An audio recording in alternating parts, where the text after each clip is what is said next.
Starting tomorrow, February 20th, premium players will be able to play on iconic maps like the Somme and Passchendaele, truly bringing to life the harshness of the First World War.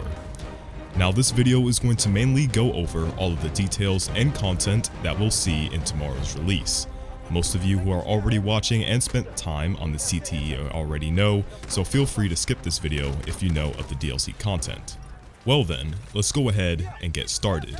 Apocalypse brings to us 5 maps in total, with 2 of which being revolved around the brand new Air Assault game mode. The other 3 are infantry focused maps, showcasing the most iconic battles of the war. First up, we have the Somme. This map is littered with trench networks once you get past the river and the scenic wheat fields surrounding the British spawn. This map caters to all playstyles fairly well, and if you wish to use your shotguns in the trenches and dominate the close quarters battle, you can. Or take up a sniper and take the fight to long distance while picking off enemies trying to move atop of the trenches.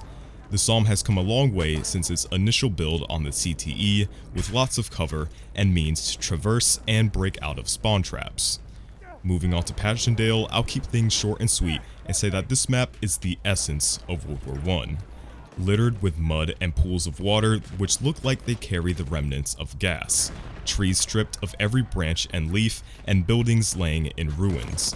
The map is pretty much what people wanted when they heard about a first-person shooter revolved around the First World War. Gameplay-wise, it's very good. With a preference on close and medium range with an extremely high cover density, you can find your way along the map very easily and safeguarded from pesky snipers in the distance. Time for the last of the 3 new infantry maps for this DLC. Caporetto is set near the Isonzo River on a decline, pitting both Austria-Hungary and the Italian Empire against each other on this map.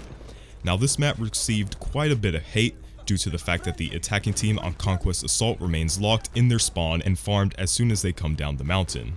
I believe this problem stems from the game mode itself as a whole and not the map. I assume on regular Conquest the map will play out much better and give more of a fair fight for both sides. Caporetto isn't insane when it comes to cover, but it's not as open as say the Somme is when moving between no man's land. As a whole, it's a fairly decent map, and the scenery with snow, fire, and the outlook onto the river is probably one of the best within Battlefield 1. For the final 2 maps, we have Razor's Edge and London Calling. Both of these maps feature the new game mode called Air Assault, featuring 40 players, which in itself has miniature game modes specific to each map. Razor's Edge is essentially TDM, with planes with only fighters being able to choose from. London Calling is all-out aerial combat.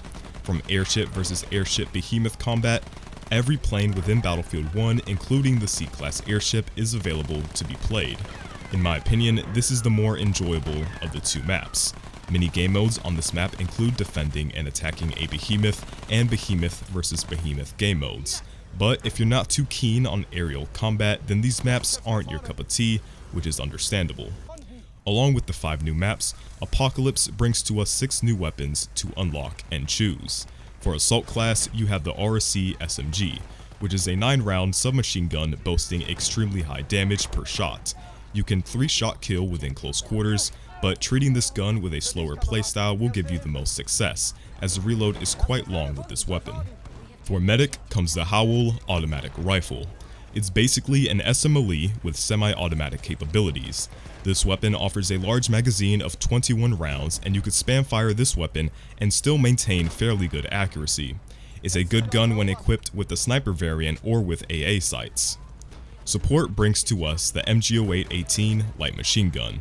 Imagine the Parabellum but with a slower rate of fire and more control at longer ranges. And you have this gun. It's fairly easy to control and will allow you to be competitive at close and medium range without the use of a bipod. Scout brings us 2 new snipers, the first of which being the Ross Mark III. It has a straight pull bolt, much like the Gewehr M95, so follow-up shots are fairly easy to come by with the sniper. The Enfield 1917 infantry rifle also comes as well. It's very similar to the SMLE, but the iron sights are a little obtrusive for my taste. A new sidearm is being added to the game as well. The Webley revolver is quite similar to the auto revolver, but instead it's an all-kit sidearm, so no matter the class, you can carry a hard-hitting revolver. Melee weapons like the pry bar, meat cleaver, and broken bottle are being added to this DLC as well. The AA rocket gun serves as the new gadget with this DLC. The shells explode within close proximity of a plane, dealing a fair bit of damage. Using it to fire against planes while strafing and aiming for their wings is probably your best bet to confuse and crash an enemy pilot flying too low to the ground.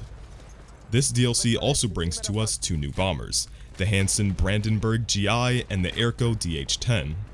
A new stationary weapon called the Liven's Projector is available on all 3 infantry maps in this DLC. It fires a barrage of gas canisters, so it's useful to help push objectives or to break out of a spawn trap. New specializations and afflictions are here as well. Afflictions, in short, are handicaps you can place on your soldier and you must fight to reach the top of the scoreboard despite your handicap, some of which include losing 1 health per second or having the gas mask permanently on. As with every expansion, new unlocks and assignments will be available. So that about wraps up all the content for Apocalypse into one short little video for you. If you enjoyed this video, make sure to share the video to help out and inform anyone about this expansion pack just right around the corner. And as always, it's been BloodHound, and I'll catch you guys on the next one.